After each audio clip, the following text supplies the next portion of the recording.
ಹೀಗೆ ಬಿಜೆಪಿಯ ಪಾದಯಾತ್ರೆ ಒಂದ್ ಕಡೆ ಆದ್ರೆ ಡಿಕೆ ಹಾಗೆ ಎಚ್ಡಿಕೆ ಮಧ್ಯೆ ಈ ಆಸ್ತಿ ವಿಚಾರವಾಗಿ ಮಾತಿನ ಕಾಳಗ ನಡೀತಾ ಇದೆ.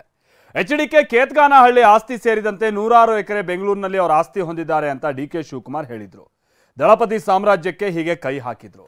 ಇದಕ್ಕೆ ಗರಂ ಆಗಿರುವಂತ ಕುಮಾರಸ್ವಾಮಿ ಅವರು ದಬ್ಬಾಳಿಕೆ ಮಾಡಿ ಆಸ್ತಿ ಖರೀದಿಸಿದ್ದನ್ನ ಸಾಬೀತು ಮಾಡಿದ್ರೆ ರಾಜಕೀಯ ನಿವೃತ್ತಿ ಆಗ್ತೀನಿ, ಸುಮ್ಮನೆ ಅಲ್ಲಿದೆ ಇಲ್ಲಿದೆ ಅಂತ ಹೇಳೋದಲ್ಲ, ಎಲ್ಲೆಲ್ಲಿದೆ ಅದನ್ನ ಬಿಚ್ಚಿಡಿ, ಅದ್ರ ಮೇಲೆ ನಾನು ಚರ್ಚೆಗೆ ಬರ್ತೀನಿ ಅಂತ ಸವಾಲ್ ಹಾಕಿದ್ದಾರೆ.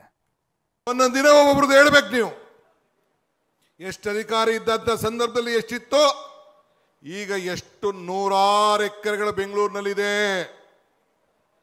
ಕೇತ್ಕನಹಳ್ಳಿ ಆಮೇಲೆ ಮಾತಾಡೋಣ. ಲಾಸ್ಟಲ್ಲಿ ಬೆಂಗಳೂರಿನಲ್ಲಿ ಏರ್ಪೇಟು, ಚಿಕ್ಕುಬ್ಬಿ, ದೊಡ್ಡಕುಬ್ಬಿ, ಕನಕಪುರ ರೋಡು, ನೆಲಮಂಗಲ ರೋಡು, ಅಲ್ಲಿ ದೇವರಹಳ್ಳಿ, ಇಲ್ಲಿ ಗುಮ್ಮಳಗೋಡು ಪಕ್ಕ ಎಲ್ಲ ಎಷ್ಟೆಷ್ಟಿದೆ ಅಂತೇಳಿ ಮಾತಾಡಬೇಕು. ನಾನು ಈ ಒಂದು ಭಾಗದಲ್ಲಿ ಭೂಮಿಯನ್ನು ಖರೀದಿ ಮಾಡಿದಾಗ ಯಾವುದಾದರೂ ಒಂದು ಕುಟುಂಬಗಳಿಗೆ ಅನ್ಯಾಯ ಮಾಡಿದ್ದೇನಾ, ದಬ್ಬಾಳಿಕೆ ಮಾಡಿದ್ದೇನಾ, ಒತ್ತಡ ಪೂರ್ವಕವಾಗಿ ಜಮೀನನ್ನು ಖರೀದಿ ಮಾಡಿದ್ದೇನಾ ಅಂತಕ್ಕಂಥದ್ದು ಒಬ್ಬ ನಮ್ಮ ಕೇತಗನಹಳ್ಳಿ ಗ್ರಾಮದ ಒಂದು ಕುಟುಂಬದವರು ಬಂದು ನನ್ನ ಮುಂದೆ ಪ್ರಶ್ನೆ ಮಾಡಿದ್ರು. ರಾಜಕೀಯದಿಂದ ನಿವೃತ್ತಿ ಹೊಂದಲಿಕ್ಕೆ ತಯಾರಾಗಿದ್ದೇನೆ ನಾನು. ಇವತ್ತು ಅದ್ಯಾವುದೋ ನಿಮ್ಮ ಅಜ್ಜಯ್ಯನ ನೆನೆಸ್ಕೊಂಡು ಮಾತಾಡ್ತಿರಲ್ಲ, ಅದರ ಪಕ್ಕದಲ್ಲಿ ಇನ್ನೊಂದು ಭೂಮಿ, ಯಾವೊಬ್ಬ ಮಿಲಿಟ್ರಿನಲ್ಲಿ ಕೆಲಸ ಮಾಡಿದಂಥ ರಾಮಸ್ವಾಮಿ ಮಿಲಿಟ್ರಿಯಿಂದ ನಿವೃತ್ತಿ ಹೊಂದಿ ಬಂದು ಇಲ್ಲಿ ಯಾವುದೋ ಒಂದು 4-5 ಎಕರೆ ಭೂಮಿ ತಗೊಂಡಿದ್ರೆ ಅವರ ಮಗಳನ್ನು ಕಿಡ್ನ್ಯಾಪ್ ಮಾಡಿ, ಚಿಕ್ಕ ಮಗುನ ಕಿಡ್ನ್ಯಾಪ್ ಮಾಡಿ ಭೂಮಿ ಬರ್ಸ್ಕೊಂಡು ಆ 25 ಲಕ್ಷ ಚೆಕ್ ಕೊಟ್ಟು ಡಿಸಾನರ್ ಆಗಿದೆ ಚೆಕ್. ಇವತ್ತು 40 ವರ್ಷ ಆಯಿತು, ಆ ಚೆಕ್ ಹಣನೂ ಕೊಡಲಿಲ್ಲ. ಏನಾದರೂ ಮತ್ತೆ ದುಡ್ಡು ಕೇಳಲಿಕ್ಕೆ ಮತ್ತು ಈ ಚೆಕ್ಕಿನ ಬಗ್ಗೆ ಚರ್ಚೆ ಮಾಡಿದ್ರೆ ಮಗಳನ್ನು ಕತ್ತರಿಸಾಕ್ಸ್ತೀನಿ ಅಂತ ಹೇಳಿ ಎದುರಿಸಿ ಜೀವನ ಮಾಡ್ಕೊಂಡು ಬಂದಂಥ ಶಿವಕುಮಾರ್ ನನ್ನನ್ನು ಪ್ರಶ್ನೆ ಮಾಡ್ತೀರಾ?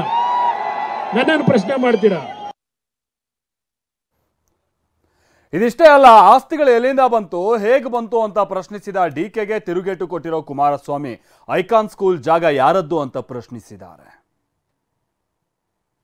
ಏನಾಯ್ತು, ಎಷ್ಟು ತೆಗೆದುಕೊಂಡ್ರು, ಮೂಲ ದಾಖಲೆ ಎಷ್ಟಿದೆ, ಎಷ್ಟು ಸುಟ್ಟೋಗಿದೆ, ಎಷ್ಟು ಬಳಕೊಂಡಿದೆ ಅಂತ ಹೇಳ್ಬೇಕು.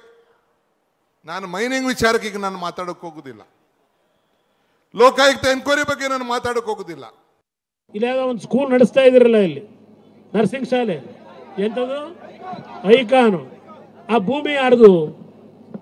ಪಾಪ ಅಲ್ಲೆಲ್ಲ ನಮ್ಮ ಬಿಲ್ಕೆಂಪನಹಳ್ಳಿ ಕೃಷ್ಣಮೂರ್ತಿ ಅಂತ ಹೇಳಿ ಒಬ್ಬ ಬಡ ಕುಟುಂಬದ ಬ್ರಾಹ್ಮಣ ಸಮಾಜದ ವ್ಯಕ್ತಿ ಕೃಷ್ಣಮೂರ್ತಿ.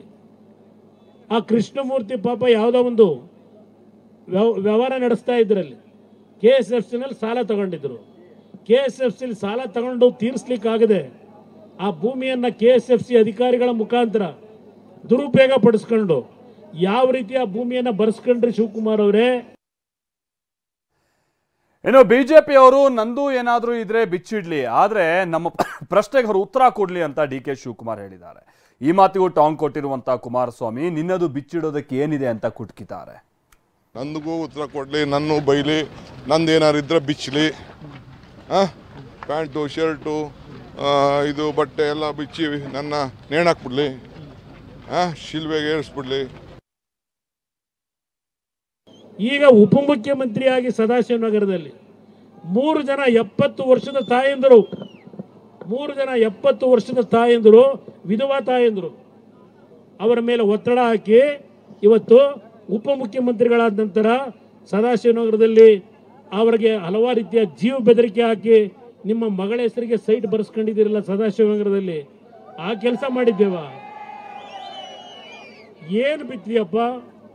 ನಿನ್ನ ಹತ್ರ ಬಿಚ್ಚಕ್ಕೆ ಏನಿದೆ? ಅದೇನೋ ನೆನೆ ಹೇಳ್ಕೊಂಡಿದ್ದೀರಿ. ವಿಜೇಂದ್ರ ಅವ್ರದ್ದು ನಮ್ಮದು ಏನೋ ಬಿತ್ತಾರಂತಲ್ಲ, ಬಿಚ್ಚಪ್ಪ. ಇರೋದು ನಾವು ಬೀದಿಲಿ ನಿಮ್ಮ ಜೊತೆಯಲ್ಲಿದ್ದೇವೆ, ಅವರಿರೋದು ಗಾಜಿನ ಮನೆ ಒಳಗೆ. ಅವ್ರು ನನ್ನನ್ನು ಪ್ರಶ್ನೆ ಮಾಡ್ತಾರ. ಇನ್ನು ನಿನ್ನೆ ಅಷ್ಟೇ ಸರ್ಕಾರವನ್ನ ಅಲುಗಾಡಿಸೋದಕ್ಕಾಗಲ್ಲ ಅಂತ ಡಿಕೆ ಶಿವಕುಮಾರ್ ಗುಡುಗಿದ್ದರು. ಇದಕ್ಕೂ ಪಂಚ್ ಕೊಟ್ಟಿರುವಂತಹ ದಳಪತಿ ಡಿಕೆ ಶಿವಕುಮಾರ್ಗೆ ಅಜ್ಜಯ್ಯನ ಶಾಪ ಪ್ರಾರಂಭ ಆಗಿದೆ ಅಂತ ಹೇಳಿದ್ದಾರೆ. ಎಲ್ಲರಿಗೂ ನಾನು ನವೆಂಬರ್ ಡಿಸೆಂಬರ್ಗೆ ಏನು ಸರ್ಕಾರನ ಪಲ್ಟಿ ಮಾಡಿಸ್ಬಿಡ್ತೀನಿ, ನಾನೇ ಬಂದು ಕೂತ್ಕೊಬಿಡ್ತೀನಿ.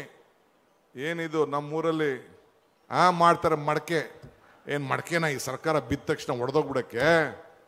ಒಬ್ಬ MLA ನಿಮ್ಮ ಕೈಲಿ ಅಳ್ಳಾಡ್ಸಕ್ಕಾಗಲ್ಲ. ಸಿದ್ದರಾಮಯ್ಯ ನೇತೃತ್ವದ ಸರ್ಕಾರ,